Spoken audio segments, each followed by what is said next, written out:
In March 1945, as the war in Europe began to crumble, German towns lay scarred and quiet. Streets that once hummed with life now echoed with emptiness. Women moved cautiously through ruined neighborhoods, their eyes alert, their hands clutching what little belongings they could carry. Outside, soldiers spoke of victory and surrender, but inside each home, each mind, the war had become a personal reckoning. Fear was everywhere. Not the fear of bombs or bullets, but the fear of the unknown. For many German women, the idea of captivity was distant at first, almost abstract. Rumors drifted through villages, whispers of Allied soldiers, camps across the sea, distant lands filled with strangers. Some dismissed the warnings, others clutched them with a quiet dread. Every letter from the front carried more than news. It carried expectation, imagination, and a deepening anxiety. In countless homes, diaries captured small tentative thoughts. A young woman in Hanover wrote in April 1945, "I imagine the British will be kind, but still I cannot stop imagining their eyes, how they will look at us. Will we be strangers, enemies, or something in between?" Letters from mothers to daughters were equally careful. Stay calm, stay polite, but always watch. The psychological tension of expectation was unlike the fear of combat. It was a slow, quiet burn in the chest. Women who had once managed households, farms, and shops were now preparing for departure. There was no plan, only the need to move when ordered. Clothes were folded, small valuables hidden in pockets or under floorboards. Bread was rationed more carefully. Every detail mattered, not because it would save lives directly, but because it represented control in a world that had turned chaotic. In early March, train stations became the first true markers of reality. Lines of women, some carrying infants, others holding only small bundles, waited silently on platforms. Steam hissed, metal clanged, and for a moment, all the rumors and stories collided with the real sense of movement. Observers noted that these women rarely spoke loudly. Conversations were whispers, interrupted by coughing, sighs, or the occasional sob. The mind, anticipating captivity, seemed to weigh each step before it was taken. One diary from a woman near Dresden captures the precise nature of expectation. "We are told we will be taken to camps in England. I do not know why, only that it is safer to obey. I imagine green fields, orderly houses, and soldiers who smile. But sometimes I imagine cold cells and shouting. Perhaps both are true. I am afraid, though I do not know of what exactly." The fear here is not physical, it is cognitive.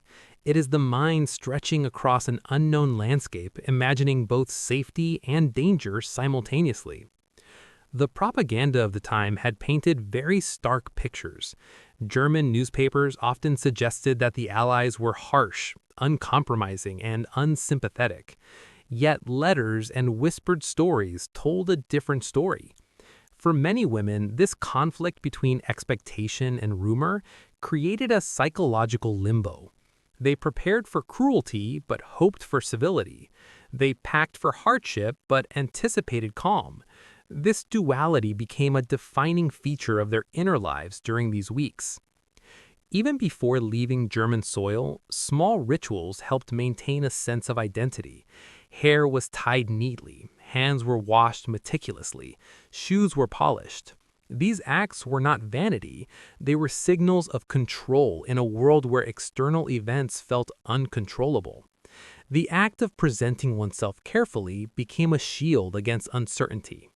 In some cases, women described feeling seen only when they were tidy, as if the very act of order would command respect from strangers in foreign lands. The journey itself became a mirror for psychological tension. Trains rattled through war-torn countryside. Women looked through windows at abandoned villages, bombed-out factories, and silent roads. Occasionally, they glimpsed Allied planes flying overhead. Some clutched children. Some stared out with blank eyes. In letters sent later to family, many describe this period as floating between worlds. They had left one life behind but had not yet entered another. The mind, anticipating captivity, was suspended in a constant state of preparation. Accounts from those who later became prisoners indicate that initial interactions were often startling. Before any physical confinement, the very act of being lined up, counted, and processed caused psychological strain. Women reported a mixture of relief and apprehension. Relief that they were still alive. Apprehension because each procedure reminded them that normal life was suspended indefinitely. Food, or the anticipation of it, played a peculiar role in their mental state. Rations in the final months of German occupation were meager. Even small meals became a focus of thought. Diaries noted calculations of when the next bread would arrive, or how many potatoes were left. Some women wrote about imagining large, orderly meals in foreign camps, speculating whether they would be allowed more than a small portion. Hunger combined with expectation created a peculiar anxiety, one that was more mental than physical.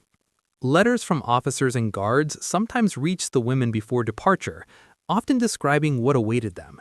These letters were factual but sparse. You will be accommodated. You will be given food and shelter. Obey the rules. Yet, the simplicity of language often did little to calm internal fears. Women read and reread the lines, interpreting tone, context, and possible subtext. The mind, untrained in foreign ways, sought patterns, sometimes inventing problems where none existed. Children, when present, added another layer of complexity. Mothers anticipated the psychological impact of separation, rules, and strangers on their young ones. Some women prepared explanations. The men are kind, they only wish to protect us. Others did not speak, fearing that words would confirm their own anxieties. Diaries show a dual concern for self-preservation and the preservation of childhood innocence. Arriving at processing stations, women encountered the first true breaks from expectation. Buildings appeared orderly, sometimes starkly clean. Guards often moved with calm professionalism rather than aggression. The contrast between imagined brutality and observed routine created a cognitive dissonance. Some women wrote later, "It was so quiet. I expected shouting, threats, commands. Instead, there was only counting, waiting, small instructions." During these hours of waiting, silence became a companion. Women spoke little. Eyes darted occasionally, observing others' reactions. Some compared themselves to neighbors or strangers, searching for clues on how to behave. The mind, still preparing for worst-case scenarios, had to adjust constantly to small, subtle realities. This was the first taste of what psychological historians later describe as anticipatory captivity, a state in which fear exists not from present events, but from imagined futures. Letters and diaries reveal a recurring theme, the anticipation of shock itself. Many women imagined that their first moments in the camp would bring overwhelming sensory experiences. They thought they would see harsh interiors, loud commands, or overwhelming rules. They braced themselves for an emotional collapse. In reality, many later described the initial period as almost anticlimactic. The expectation of trauma had been far greater than its arrival. Yet this only deepened psychological tension. If the worst had not yet come, what else might? By late March, as trains carried these women across borders and rivers, the mental landscape remained complex. Some felt relief at leaving destroyed towns behind.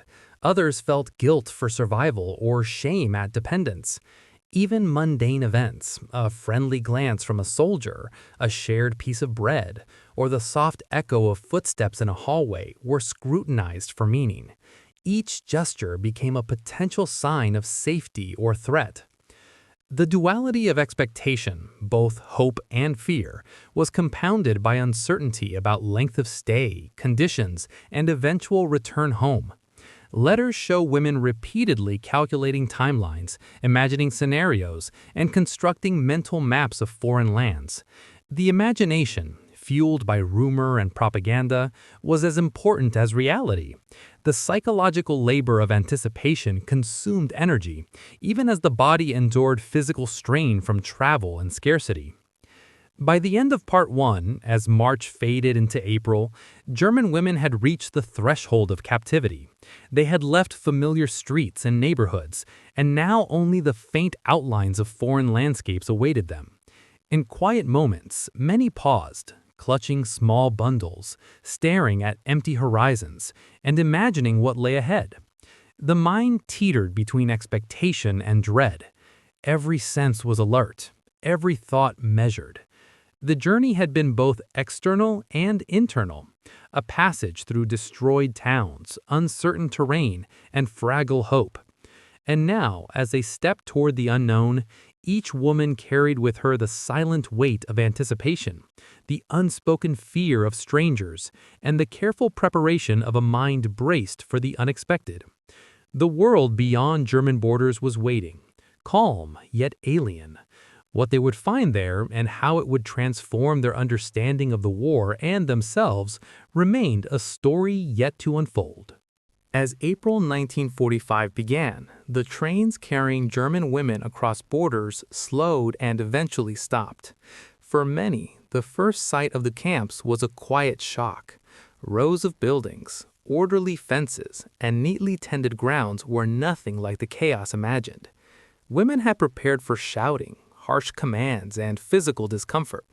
Instead, they found calm, structured spaces where routine replaced the imagined cruelty. The first entry into these camps was slow and measured. Guards moved with precision, giving instructions in soft tones. Women were counted, registered, and directed to rooms. Some found their hands trembling despite the lack of physical threat. It was a strange internal dissonance. The mind had built up a narrative of terror, but the body experienced only a muted, almost eerie calm. Many women paused at thresholds, staring at beds neatly made, walls freshly painted, and corridors free of debris. One woman wrote in her diary, "I expected shouting, disorder, and strict rules. Instead, the hallways were quiet. The beds were arranged, the rooms clean. I do not know how to feel. Relief? Confusion? Both?" This silence, though gentle, carried its own weight. It was the weight of expectation meeting reality. Meals were distributed in an orderly fashion. Tables were set, and portions were consistent. Women accustomed to scarcity found themselves hesitating, unsure if they were allowed to take more. Some later recounted slowly eating, tasting each bite as if it might vanish. One letter described the scene. "We sat quietly. I could not believe it. Bread, butter, even milk. I wondered when it would end, when the other shoe would drop." Food, once a source of anxiety, became a subtle mirror of psychological adjustment. Interaction with guards and staff added to this quiet astonishment. Women often reported that British or American personnel spoke politely, answered questions patiently, and respected personal space. Many had imagined anger or contempt, but the observed behavior was professional and restrained. This contrast between expectation and reality intensified the internal tension. Some women described feeling guilty for thinking ill of people who treated them fairly. Others were simply exhausted by the constant recalibration of perception. The environment itself contributed to psychological adaptation. Green lawns, orderly gardens, and open courtyards were almost surreal. Women used to bombed-out streets and rubble-filled towns paused to notice these details. Some later wrote about a strange awe at small signs of normalcy, a well-kept path, the distant sound of birds, the neat alignment of laundry drying on lines. Each visual cue challenged the mind to accept that the world could exist beyond destruction and fear. Diaries frequently describe micro moments of disbelief. One woman noted, "I watched another woman laugh quietly with her friend. I wanted to warn her, to tell her we are supposed to be afraid. Yet no one shouted, no one punished her. I do not understand." These moments highlight the profound cognitive dissonance women experienced. The mind braced for shock, but found unexpected calm. Anticipated cruelty was replaced with routine civility. Letters from this period capture reflections on identity and self-perception. Many women noted the tension between their past roles and current circumstances. One diary entry reads, "I am still a mother, still a daughter, still a housekeeper. Yet here, these identities are fragile. I must observe, wait, adapt. I am defined by waiting and obedience. That is all." The internal struggle was subtle but constant, balancing personal dignity with the necessity of compliance. Daily routines reinforced this adjustment. Roll calls, meal times, and cleaning duties created structure. Women reported that even simple tasks, sweeping a floor, folding clothing, making a bed, provided mental grounding. In letters home, they described the comfort of routine amidst uncertainty. It was as if the mind needed the predictability of repetition to recover from months of anxious anticipation. Observations from camp staff indicate that women processed events at very different paces. Some adjusted quickly, finding small sources of calm and reassurance. Others lingered in disbelief, unable to reconcile the calm reality with the horrors they had expected. The psychological term anticipatory captivity persisted in their minds, now replaced by adjusted captivity. Yet this shift was uneven and deeply personal. Unexpected acts of kindness further unsettled the women's mental models. One account describes a guard offering extra blankets during a cold night. Another mentioned small gifts of fruit or chocolate. These gestures, minor in material terms, were monumental psychologically. Women were forced to confront the reality that the human capacity for decency existed even in conflict. This challenged ingrained narratives and required careful internal recalibration. Letters also reflect a deep observation of other women. Many described watching peers navigate the new environment. Some cry quietly in corners, one diarist wrote. Others laugh softly. We are all trying to understand what is real, what is allowed, what is safe. This communal observation created a subtle network of understanding. By watching one another, women learned both caution and reassurance. Social cues became a map for behavior. Despite the calm, anxiety lingered. Women remained alert to rules, schedules, and unseen expectations. Diaries note that even minor deviations, taking too long in a line, misplacing an item, provoked internal worry. The mind had been conditioned to anticipate chaos, and sudden order required constant vigilance. Some women described feeling almost suspended in tension, waiting for rules to change or for an imagined punishment to arrive. Sleep became another measure of psychological adjustments. Early nights were restless, filled with dreams of home, destroyed streets, and imagined horrors. Some women recorded waking repeatedly, reassessing reality, questioning whether the calm they experienced was genuine. Over weeks, routines and observation helped to stabilize rest, but the transition was gradual and often subtle. A recurring theme in letters and diaries was the quiet reflection on belief and expectation. Women compared what they had imagined with what they encountered.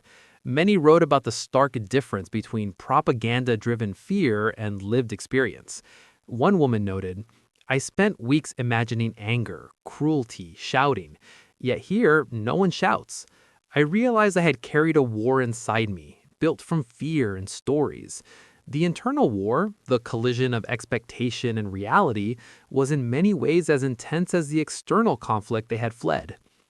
Even mundane work within the camp became a mirror for thought. Tasks such as folding laundry, tending small gardens, or preparing meals were observed with care. Women noted that each completed task represented a small assertion of competence, dignity, and control. The act of completing ordinary work in an extraordinary environment helped reconstruct a fragile sense of self. Occasionally, letters and diaries reference small moments of wonder or astonishment. Windows offering views of trees, the sound of distant bells, sunlight streaming onto floors. These were noted repeatedly. Women described pausing to observe these details, as if measuring reality against expectation. Each detail reinforced the cognitive shift from imagined chaos to lived calm. Social interaction within the camp was subtle but revealing. Women spoke quietly, often in whispers or measured tones. Friendships formed slowly, based on observation and shared experience rather than immediate trust. Letters show that humor was tentative, smiles were guarded, and laughter was rare, but profoundly human. These micro-moments allowed mental breathing space, small reprieves from constant anticipation and observation. Psychological letters describe the gradual acceptance of the new environment. "I no longer imagine shouting or threats," one woman wrote. "I no longer wake expecting punishment. Yet I watch. I wait. My mind has learned to measure safety carefully, to notice kindness without disbelief." This reflects a core psychological process, recalibrating expectation based on lived experience, slowly aligning the mind with reality. By mid-April, many women had developed routines that created stability. Rising, attending meals, performing assigned tasks, and observing rules provided structure. The initial shock of expectation meeting reality faded into steady awareness. Yet beneath the calm remained the quiet vigilance, a habit of watching, of measuring, of imagining the next step. This internal discipline, honed over weeks of preparation and travel, persisted even in moments of relative ease.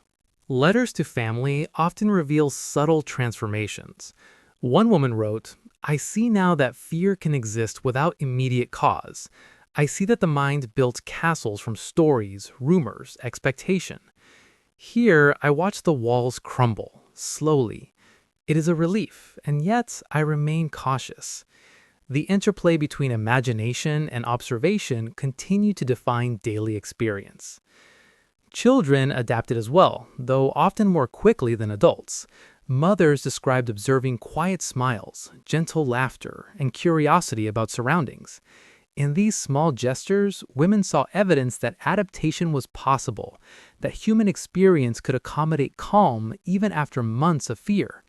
These observations reinforced the psychological rebuilding taking place within the adults. As April turned toward May, the women became increasingly attuned to small signs of normalcy.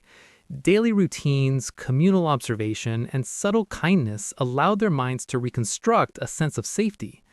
Letters describe noticing the consistency of guards' behavior, the predictability of meals, and the quiet rhythm of days. Gradually, expectation gave way to measured acceptance. Yet, even as calm settled, reflection remained central. Women wrote about the contrast between what they had feared and what they encountered. They considered how anticipation had shaped behavior, how propaganda had colored perception, and how fear could be both imagined and internalized. Many concluded that the war had been fought not only on battlefields, but in minds, where expectation, belief, and observation intertwined in complex, enduring ways. By the time these women had spent weeks in captivity, they had begun to understand that silence, order, and routine could be as powerful as shouting, violence, or chaos. Their minds, trained to brace for shock, slowly learned to measure reality, to observe calmly, and to inhabit an environment defined not by fear, but by structured presence. This mental adjustment, subtle and profound, became the foundation for survival and the eventual return to life beyond the camp. In May 1945, as news of Germany's surrender spread, women reflected quietly on their journey. Diaries note a mixture of relief, astonishment, and careful contemplation. They had traveled through expectation, braced for unknown horrors, and discovered a reality both stranger and calmer than imagined. Their experience reveals a profound truth. Fear is often shaped more by anticipation than by event, and the human mind has an extraordinary capacity to reconcile expectation with reality, even under the weight of war. As they prepared for eventual release, women carried both memory and reflection. The internal journey, from fear to anticipation, to observation to acceptance, remained as significant as the physical journey across borders. In letters home, one woman summarized it simply: We came expecting noise and anger. We found calm and silence. And in that quiet, we discovered what it means to survive, not only with the body, but with the mind intact. The story of German women in captivity is not one of dramatic confrontation or violent struggle. It is a story of internal reckoning, of anticipation and observation, of expectation meeting reality in ways that were subtle, enduring, and profoundly human. In quiet rooms, along orderly paths, and through calm routines, they learned to face the unknown, and in doing so, discovered resilience, perspective, and the silent strength of human adaptation.